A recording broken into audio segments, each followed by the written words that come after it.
अस्सलामुअलैकुम students, how are you all. I hope कि आप सब अच्छे होंगे और मज़ों में होंगे। ठीक है। अच्छा, क्लास थर्ड अभी हमारी एसएसटी की क्लास हो रही है। ठीक है। तो एसएसटी में आप लोगों ने फ़र्स्ट वाला चैप्टर ख़त्म कर लिया था, कंप्लीट कर लिया था। अभी हम अपने नेक्स्ट काम की तरफ जा रहे हैं। ठीक है। उससे पहले आप इस पिक्चर की तरफ देखें और मुझे बताएं कि व्हाट इज़ दिस। ठीक है। Okay, look here, there is a very very amazing picture. ये पिक्चर आप लोगों ने पहले भी देखी होगी। आई होप कि ये पिक्चर्स वगैरह में देखी होंगी, आप लोगों ने टीवी में देखा होगा, आप लोगों ने न्यूज़पेपर बुक्स वगैरह में आप इसको आई थिंक देख चुके होंगे। ठीक है। What is this? So what is this? Tell me. This is map. Very good. Map, what is map? You know about it.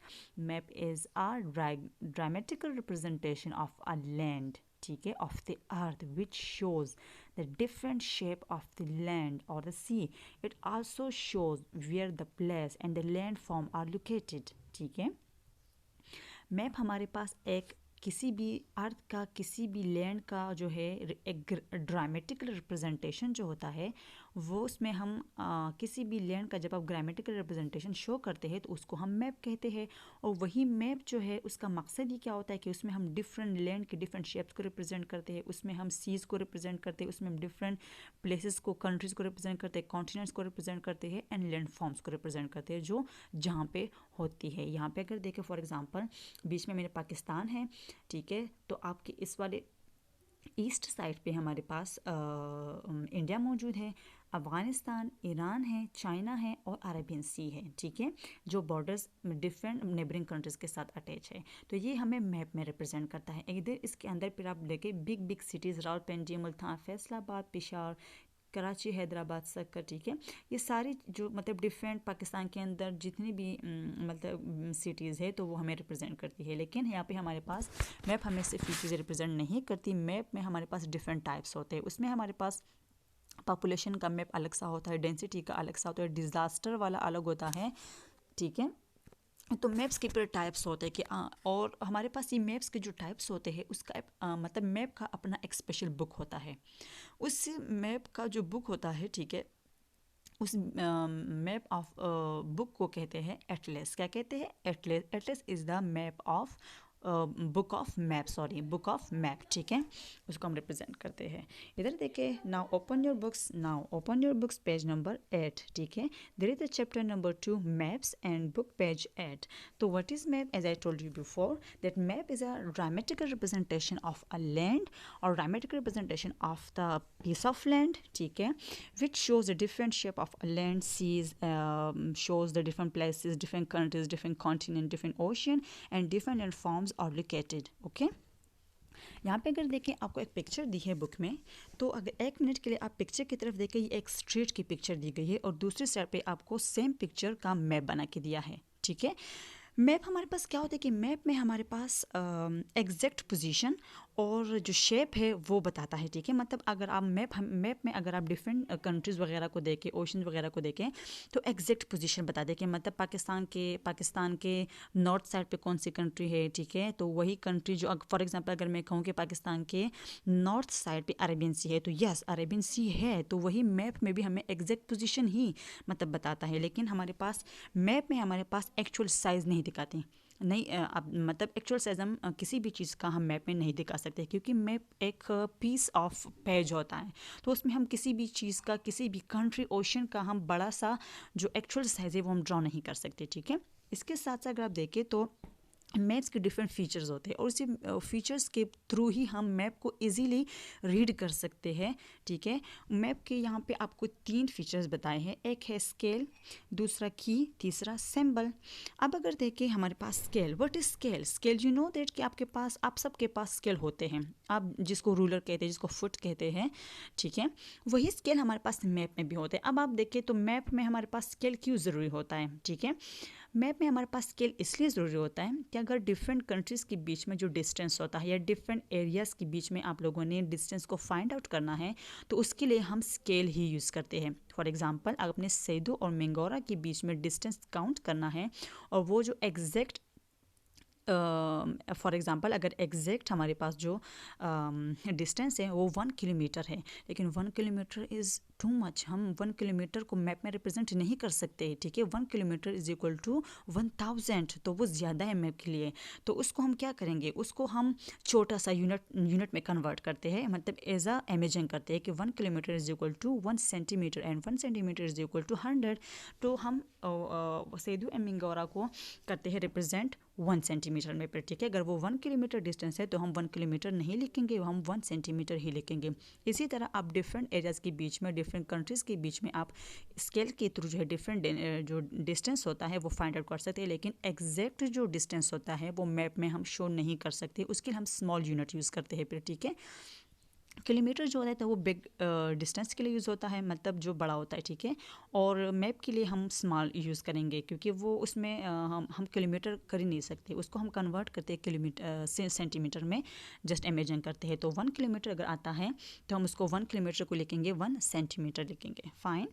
अच्छा, अब जो हमारे पास मैप में हम हर चीज़ को जो है ना तो वो स्केल से काउंट नहीं कर सकते, उसके लिए मतलब स्केल ही एक फ़ीचर नहीं है, उसके अलावा सिंबल भी एक फ़ीचर है। सिंबल क्या है हमारे पास, ठीक है। अगर आप देखें तो मैप में रिवर्स भी होते हैं, मैप में फॉरेस्ट भी होते हैं, मैप में लैंड्स भी होते हैं, मैप में डिजर्ट्स भी होते हैं, स्कूल्स एरियाज़ होते हैं, ऑफिसेज होते हैं, ठीक है।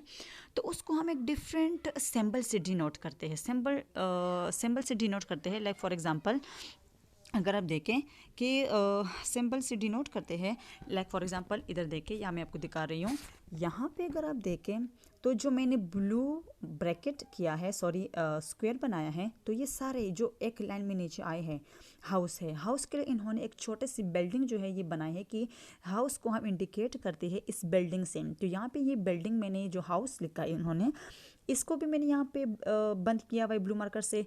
उधर अगर आप मैप में देखें तो आपको आसानी से पता चल जाएगा कि ये जो सिंबल यूज़ हुआ है हाउस के लिए, तो ये हाउस यहाँ पे मैप में यहाँ पे पाया जाता है, इसके नीचे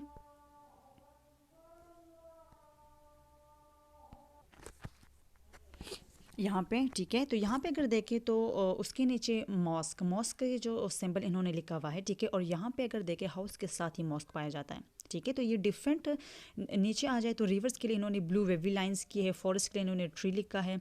तो ये सिंबल्स है जो हमें बहुत आराम से हम मैप में इन चीज़ों को हम फाइंड आउट कर सकते हैं, हम इसको देख सकते हैं, ठीक है। अच्छा, उसके अलावा जो है, इसके अलावा अगर आप देखें की इज़ अनदर फीचर, ठीक है, ऑफ द मैप। और की में हमारे पास क्या होता है कि यही जो सिंबल्स होते हैं तो ये कौन एक्सप्लेन करता है हमारे लिए, की एक्सप्लेन करता है हमारे पास सिंबल्स को। लाइक फॉर एग्जांपल अगर देखें एवरी जो हमारे पास मैप होता है तो उसमें की का होना ज़रूरी है, क्योंकि इसमें ही हमें बताता है कि हमें ये बताता है कि जो सिंबल्स इन्होंने की में लिखे हुए हैं और जो इंडिकेट किए हैं तो ये हमारे पास मैप में कहाँ पे कौन से डायरेक्शन में ये लोकेट करता है, मतलब जो यहाँ पे इन्होंने यहाँ पे इन्होंने जो ब्लू वेवी लाइन में आपको ये वाटर जो रिवर इंडिकेट किया है तो ये कौन सी डायरेक्शन में मौजूद है, ये ईस्ट साइड पे मौजूद है, ठीक है। तो ये लोकेट करता है कि हमारे पास फॉरेस्ट कहाँ पे लोकेट है, ठीक है। और डायरेक्शंस आपको पता है कि हमारे पास 4 डायरेक्शंस है, ठीक है, east west north and east west north and south, ठीक है। तो ये हमारे पास जो है ना इसको हम कार्डिनल डायरेक्शंस भी कहते हैं, ठीक है। अच्छा, और इसके अलावा अगर देखें तो हमारे पास हम सिर्फ लैंड को शो नहीं करते मैप में, ठीक है। यहाँ पे हमारे पास डिफरेंट लैंड है, ठीक है। There are 7 large area of the land के वो एरियाज़, ठीक है, जो मतलब मैप में शो होते हैं, ठीक है। और उसी एरिया ऑफ लैंड को हम कॉन्टिनेंट्स कहते हैं, जजीरा कहते हैं उसको। कॉन्टिनेंट हमारे पास 7 इन नंबर्स होते हैं, ठीक है। और there and they are have name, ठीक है, उसके नाम भी हमारे पास है। And the ocean and sea have name too. और हमारे पास 5 जो बिग ओशंस है, ठीक है, 7 कॉन्टिनेंट्स हैं और 5 ओशंस है, तो उसको भी हम मैप में अभी मैं आपको दिखाती हूँ कि किस तरह से मैप में हम उसको भी शो कर सकते हैं, ठीक है। कॉन्टिनेंट्स क्या होते हैं, लार्ज एरिया ऑफ लैंड होते हैं, लार्ज एरिया ऑफ लैंड होते हैं, पीस ऑफ लैंड्स होते हैं। पीस ऑफ लैंड तो हम नहीं कह सकते खैर, लेकिन हम कॉन्टिनेंट कह सकते, क्योंकि एक कॉन्टिनेंट में हमारे पास बहुत ज़्यादा कंट्रीज़ पाए जाते हैं। अगर आप देखें Asia is a big continent और उसमें हमारे पास पाकिस्तान पाया जाता है, ठीक है, और उसके साथ साथ 49 कंट्रीज़ पाए जाते हैं, तो एक कॉन्टिनेंट इतना बड़ा होता है, ठीक है। यहाँ पे देखिए कॉन्टिनेंट जो ब्रैकेट में दिया है, तो first one is Europe, second Asia, third Africa, fourth Antarctica, fifth north America, six south America and the seven Oceania और ऑस्ट्रेलिया। ऑस्ट्रेलिया ओशिनिया दोनों एक सेम चीज़ है। अब अगर ओशन की तरफ देखें तो the first one is the Pacific ocean, second Atlantic ocean, third Indian ocean, fourth Arctic ocean and fifth southern ocean. Fine, यहाँ पे लुक हेयर, यहाँ पे देखिए, यहाँ पे जो ग्रीन वाला पोर्शन है तो वो नॉर्थ अमेरिका, ठीक है, मैप में इस तरह से रिप्रेजेंट होते हैं ये, और येलो है साउथ अमेरिका, ऑरेंज है अफ्रीका, ब्लू है यूरोप, बिग जो हमारे पास इसमें है सबसे बिगेस्ट जो कॉन्टिनेंट है तो वो एशिया है, जिसमें 49 कंट्रीज़ है और पाकिस्तान ही इस एशिया में पाया जाता है, इंडिया, बांग्लादेश, मालदीव, ठीक है, ये बहुत ज़्यादा कंट्रीज़ है। उसके नीचे अगर फिर थोड़ा सा येलो सा देखे, ऑस्ट्रेलिया में ओशिनिया, और नीचे जो वाइट वाला है तो एंटार्क्टिका पाया जाता है, ठीक है। तो ये हमारे पास है जो मैप में आप देख सकते हैं, ठीक है। इधर दूसरी भी पिक्चर मैंने आप लोगों के लिए ली है, यहाँ पे ओशियंस भी है, ठीक है। येलो जो है तो वो नॉर्थ अमेरिका है, उसके साथ ऊपर आर्कटिक ओशन है और नीचे जो है नॉर्थ पैसिफिक ओशन है, ठीक है। फिर येलो की इस तरफ हमारे पास राइट साइड पे है north Atlantic ocean, north Atlantic ocean भी पाया जाता है। फिर हमारे पास देखिए Europe orange, Africa green, Asia purple, purple के ऊपर आर्कटिक ओशन है, नीचे पैसिफिक ओशन है, नॉर्थ पैसिफिक ओशन। एशियन के बिल्कुल नीचे हमारे पास इंडियन ओशन है और ग्रीन के नीचे हमारे पास साउथ एटलांटिक ओशन है, और साउथ अमेरिका के नीचे हमारे पास साउथ पैसिफिक ओशन है, और ऑरेंज के नीचे जो ओशिनिया और ऑस्ट्रेलिया लिखा है तो उसके नीचे हमारे पास सदर्न ओशन है। तो यहाँ पे ये कॉन्टिनेंट्स और ये ओशन जो है क्या है, ये भी हम मैप में रिप्रेजेंट कर सकते हैं। यहाँ पे देखें तो ये भी मैप में रिप्रेजेंट हुए हैं, ठीक है। तो मैप में हम सिर्फ डिफरेंट एरियाज़, मैंने आपको कहा था कि shape of land and seas को भी रिप्रेजेंट करते हैं, तो ये डिफरेंट शेप ऑफ एरिया जो कॉन्टिनेंट्स हैं, और सीज़ मतलब जो 5 सीज़ है, ठीक है, Pacific, Atlantic, Indian, Arctic, southern, वो भी हम रिप्रेजेंट करते हैं, ठीक है। तो आज के लिए बस इतना ही, ठीक है। हमने अभी इसमें क्या पढ़ा, हमने पढ़ा मैप के बारे में, व्हाट इज़ मैप, ठीक है। Map is a dramatical representation, ठीक है, ऑफ द अर्थ, जिसमें हम डिफरेंट शेप ऑफ लैंड को रिप्रेजेंट करते हैं, सी को रिप्रेजेंट करते हैं, और different continent, ocean, land forms को रिप्रेजेंट करते हैं, ठीक है। उसके कितने फीचर्स हमने पढ़े, 3, स्केल, सिंबल एंड की। स्केल में हम डिफरेंट डिस्टेंस को काउंट करते हैं, मेजर करते हैं, सिंबल से हम डिफरेंट चीज़ों को रिप्रेजेंट करते हैं, और की जो है वो हमें एक्सप्लेन करता है सिंबल्स के बारे में कि वो कौन से डायरेक्शन में कहाँ पे लोकेट करता है।